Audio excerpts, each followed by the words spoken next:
নমস্কার, খুল্লাম খুল্লাতে আপনাদের সবাইকে স্বাগত জানাচ্ছি। দর্শকরা, এই ভিডিওটি দেখার আগে আপনারা অবশ্যই ভিডিওটি ভালো করে দেখবেন, কোনো জায়গায় বাদ দেবেন না। অত্যন্ত গুরুত্বপূর্ণ এই ভিডিওটা, এবং এটাকে শেয়ার করবেন। যারা ফেসবুকে দেখবেন তারা অবশ্যই এটাকে শেয়ার করবেন, ইউটিউবে দেখছেন তারা অবশ্যই সাবস্ক্রাইব করবেন, কারণ এই ভিডিওতে আজকে কিছু গুরুত্বপূর্ণ তথ্য থাকছে।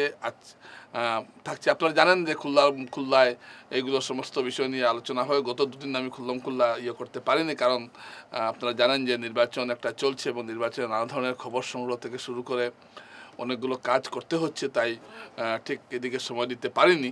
এই জন্য অবশ্যই আপনাদের দর্শকদের কাছে ক্ষমা প্রার্থী।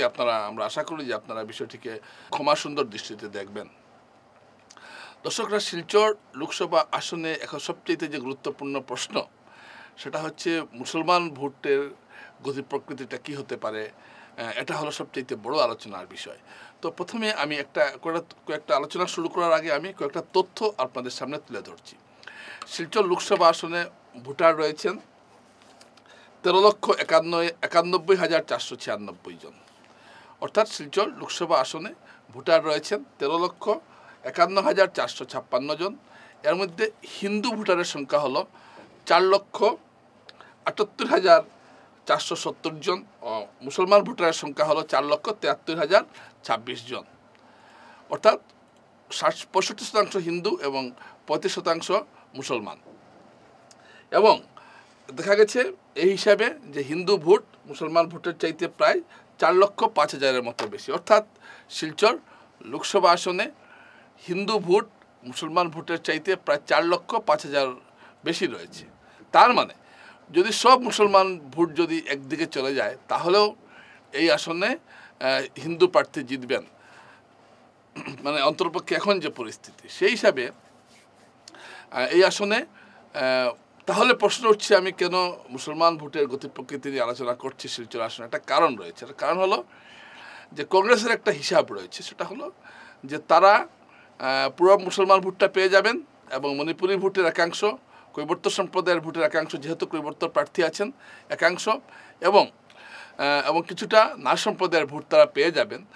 এই পেয়ে তারা বিজেপিকে একটা লড়াইয়ে ফেলতে পারবেন।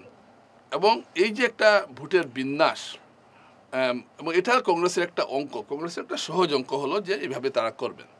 আচ্ছা, এটা ঠিকঠাকই ছিল মোটামুটি, কিন্তু বিজেপির অঙ্কটা হলো যে মুসলমান ভোটের যে 90% তারা পেয়ে যান, তাহলে ওই আসনে তারা কমপক্ষে 3 লক্ষ ভোটে, মাফ করবেন, হিন্দু ভোটের যদি তারা 90% পেয়ে যান, তাহলে এই লোকসভা আসনে এই নির্বাচনে তারা ধরুন 4,73,000, ধরুন 8,78,000 ভোট, এর মধ্যে 90% পেলে প্রায় 7 লক্ষ ভোট বিজেপি পেয়ে যাবে, এরকম একটা আশা জেলা বিজেপি নেতৃত্ব বা প্রার্থী নিজেও করছেন। এবং এটা অসম্ভব কিছু নয়, কারণ এখানে কাস্টিং ভোটের ব্যাপার আছে। কিন্তু সমস্যাটা অনেক, কিন্তু এখানে কিছু সমীকরণ আপনাকে মনে রাখতে হবে। এই যে হিন্দু ভোটের এবার কিন্তু যে কাস্টিংটা, মানে ভোটদানের যে প্রবণতাটা কিন্তু এবার অনেকটা কম থাকবে, বিশেষ করে শহরাঞ্চলে। কারণ আমরা শহরাঞ্চলে যতটুকু ঘোরাফেরা করেছি, শহরের মানুষ নানা কারণে ভোট দিতে উদাসীন, বেশিরভাগ একটা বড় অংশ, এবং এই বড় অংশ অবশ্যই বিজেপির ভোটার। এবারে ভোট কেন্দ্রে যাবেন না, আপনারা দেখবেন, আজকে আমি এখানে দাঁড়িয়ে খুল্লার যে কথাটা খুল্লাভাবে বলছি, আপনারা দেখবেন যে শিলচর আসনে ভোটের পার্সেন্টেজ গতবারের চেয়ে অনেক কম হবে। কিন্তু আজকে আমি আরেকটা আলোচনা করছি না, এটা আমি আগামীকাল করব। পরশু ভোট, এটা আমি আগামীকাল যে আলোচনাটা করব, যে হিন্দু ভোটের গতি প্রকৃতিটা কী হতে পারে, এটা আমি কালকে আলোচনা করব। আজকে আমি শুধুমাত্র শিলচরের মুসলমান ভোটের গতি প্রকৃতি নিয়ে আলোচনা করেছি। আমি যতজন মুসলমান বুদ্ধিজীবী, সাংবাদিক, সাধারণ মানুষের সঙ্গে কথা বলেছি, আমি দেখেছি যে এদের মধ্যে এরা যেটা বললেন যে এবার মুসলমান ভোট একমুখী হবে না, 3 ভাগে ভাগ হবে, এরা বলছেন। এখন কোন ভাগে বেশি পড়বে, কোন ভাগে কম পড়বে, এটা পরের প্রশ্ন, কিন্তু তারা বলছেন যে মুসলমান ভোটটা এবার 3 ভাগে ভাগ হবে। তবে বেশিরভাগ কংগ্রেসের দিকে যাবে, তৃণমূলের দিকে যাবে, এবং বিজেপির দিকেও একটা ভোট যাবে, এই একটা কথা শোনা যাচ্ছে। এবং এই কিন্তু অন্য নির্বাচনে আমরা দেখেছি, যেমন গত লোকসভা নির্বাচনে মুসলমান ভোটের মূল যে ভোটটা, সেটা বেশিরভাগ ভোট 80% বা 90% ভোট গেছে কংগ্রেসের দিকে। সুস্মিতা দেব তখন কংগ্রেস প্রার্থী ছিলেন, এবং যার জন্য তাই এটা এটা বলে দেওয়া যাচ্ছে না, কিন্তু এবার কিন্তু এরকম কোনো পরিস্থিতি নেই যে মুসলমান ভোটের 90% কংগ্রেস পেয়ে যাবে, এরকম কিন্তু পরিস্থিতি এবার নেই। এবার পরিস্থিতিতে মাঝখানে এসে তৃণমূল কংগ্রেস ঢুকেছে এবং এটা ঘটনা যে তৃণমূল কংগ্রেস মুসলমান ভোটের একটা অংশে ভাগ বসাবে, এটা নিশ্চিতভাবে বলে দেওয়া যায়। আপনারা দেখবেন যে তৃণমূল কংগ্রেস একটা ভাগ বসাবে। কতটুকু বসাতে পারবে সেটা আমি এই মুহূর্তে বলতে পারছি না। তবে এটা নিশ্চিত যে কংগ্রেস এখনও যদি 3 দলের যদি একটা তুলনামূলক বিশ্লেষণ যদি আমি করি, তাহলে আমরা দেখব যে কংগ্রেস এখনও মুসলিম ভোটটা বেশি পাচ্ছে, কিন্তু একচেটিয়া মুসলিম ভোট কংগ্রেস পেয়ে যাবে এরকম কিন্তু সম্ভাবনা দেখা যাবে না। অর্থাৎ 4,73,000 প্রায় 5 লক্ষের কিনারে মুসলিম ভোট রয়েছে। এই ভোটের 80% যদি কাস্ট হয়, তো 4 লক্ষের মতো ভোট কাস্ট হবে। এই 4 লক্ষ ভোটের 4 লক্ষ যে কংগ্রেস পেয়ে যাবে, এরকম কিন্তু পরিবেশ এখনো তৈরি হয়নি। গতবার সুস্মিতা দেব 4,17,000-এর মতো ভোট পেয়েছিলেন, তারপরেও হেরেছিলেন। কিন্তু এবার ভোট বেড়েছে কিছুটা, কিন্তু তারপরেও কংগ্রেস পুরো মুসলিম ভোট পাবে এরকম সম্ভাবনা কিন্তু দেখা যাচ্ছে না। যদিও জেলা কংগ্রেস সভাপতি অভিজিৎ পাড়ার সঙ্গে আমার কথা হয়েছে, প্রার্থী সূর্যকান্ত সরকারের সঙ্গে আমার কথা হয়েছে, তারা বলেছেন যে মুসলিম ভোটের পুরোটাই তারা পাচ্ছেন। তো তারা তাদের পর্যবেক্ষণ থেকে কথাটা বলছেন, কিন্তু আমার যে নিজস্ব পর্যবেক্ষণ, আমি যে ফিল্ডে গেছি এবং কথা বলেছি, যে মুসলিম ভোট কিন্তু এককাট্টাভাবে কংগ্রেসের দিকে যাচ্ছে না, এটা নিশ্চিত। তাহলে বাকি ভোটটা কোথায় যাচ্ছে? এই বাকি ভোটের একটা অংশ কিন্তু তৃণমূল কংগ্রেসের দিকে যাচ্ছে, এটা কিন্তু নিশ্চিতভাবে বলে দেওয়া যায়। কারণ আমি মানছি, অনেকে বলবেন তৃণমূল কংগ্রেসের কোনো সংগঠন নেই, এই নেই সেই নেই। সংগঠন নেই ঠিক আছে, কিন্তু তারপরেও কংগ্রেসের কিছু পুরনো সংগঠকদের কাজে লাগিয়ে কিন্তু তৃণমূল কাজ করছে। আমার জানা মতে অনেক কংগ্রেসের যে পুরনো সংগঠন রয়েছে বিভিন্ন জায়গায়, সেই সংগঠন থেকে কিছু লোক আবার তৃণমূলকে সাহায্য করছেন, আবার তারা দেখাচ্ছেন তারা কংগ্রেসে আছেন। এরকম কিন্তু দৃষ্টান্ত আমার কাছে আছে, আমি প্রমাণ দিতে পারবো। এক কথায় বলছি, এরকম কিন্তু ঘটনা ঘটছে। তো এত বড় এইগুলো একটা প্রতিফলন কিন্তু ঘটবে। আর বিজেপি কিভাবে কিছুটা মুসলিম ভোট পাবে, এর অনেকগুলো কারণ রয়েছে। কারণ এখানে কিছু ব্যক্তিগত সুবিধা অসুবিধার ব্যাপার আছে, নানা বাধ্যবাধকতার ব্যাপার আছে। তো কিছু একটা মোটামুটি একটা ভালো অংশের, ভালো ঠিক বলবো না, একটা উল্লেখযোগ্য অংশ বা উল্লেখ করা যেতে পারে এরকম একটা ভোট, মুসলমান ভোট কিন্তু বিজেপির দিকে যাবে।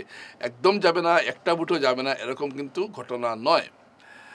তার মানে কি দাঁড়ালো? যে শিলচরে মুসলমান ভোটের একটা বিভাজন ঘটছে, এটা নিশ্চিত। একটা করিমগঞ্জেও ঘটছে, আমি করিমগঞ্জ নিয়ে এখন আলোচনা করছি না।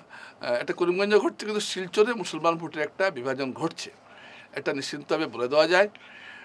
তারপর আরেকটা কথা যেটা অত্যন্ত গুরুত্বপূর্ণ, যে মুসলমান ভোটারদের, যেমন আপনারা খুব ভালো করে লক্ষ্য করবেন, শিলচর শহরে সাধারণ যে হিন্দু ভোটাররা আছেন, তাদের একটা এই নির্বাচন নিয়ে একটা অনীহা দেখা দিয়েছে, একটা উৎসাহ নেই একটা ভাব দেখা দিয়েছে। কারণ এটা যেহেতু তফসিলি সংরক্ষণ করা হয়েছে, তাই যে মনে চায় ভোট দিতে হয় দেব, কিন্তু উন্মাদনাটা যেটা, অমুক সুস্মিতা দাঁড়াচ্ছেন, তমুক দাঁড়াচ্ছেন, একটা বিরাট উন্মাদনা, এই হয়ে যাবে সেই হয়ে যাবে, এই দিকে যেতে হবে, এই দিকে অমুক চলে গেল, অমুক অ্যান্টি করছে, অমুক কাচি মারছে, এইরকম যে কথাবার্তাগুলো শোনা যায় নির্বাচনের সময়, এইগুলো কথাবার্তা কিন্তু এবার শোনা যাচ্ছে না।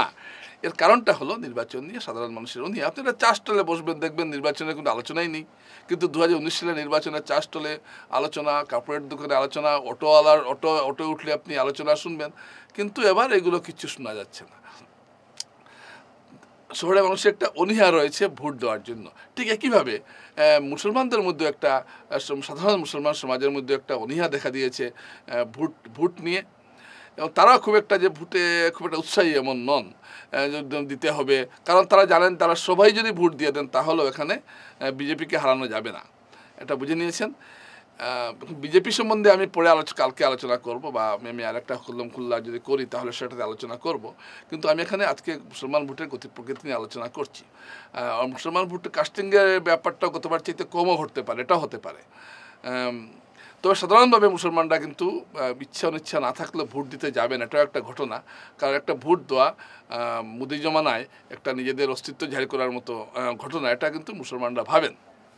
যাই হোক, সেটা আমার আলোচনার বিষয়বস্তু নয়। কিন্তু একটা ঘটনা যে মুসলমান সমাজের ভোটের একটা বিভাজন ঘটবে। আপনারা দেখবেন যে একচেটিয়া কিন্তু কোনো দলই ভোট পাবে না এবং 3 ভাগ হবে। 3 ভাগের মধ্যে এখন তৃণমূল বেশি পাবে না কংগ্রেস বেশি পাবে এটা আমি বলতে পারছি না, কিন্তু আমার ব্যক্তিগত ধারণা হয়তো কংগ্রেস বেশিই পেতে পারে। কিন্তু তৃণমূল কংগ্রেস কিন্তু একটা বড় সংখ্যক মুসলমান ভোটে ভাগ বসাবে, এটা আমি নিশ্চিতভাবে বলতে পারি।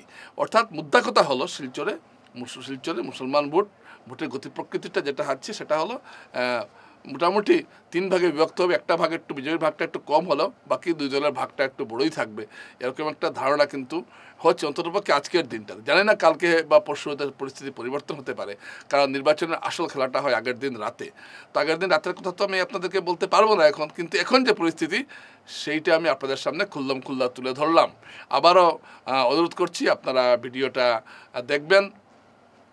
ভিডিওটা যদি ইউটিউবে দেখেন তাহলে সাবস্ক্রাইব করবেন, অন্যকে সাবস্ক্রাইব করাবেন, এবং যারা ফেসবুকে দেখছেন তারা অবশ্যই ফলো করবেন এবং শেয়ার করবেন এবং এটাকে ছড়িয়ে দিন, কারণ এখানে অনেকগুলো তথ্য আছে। নমস্কার, আবার দেখা হবে।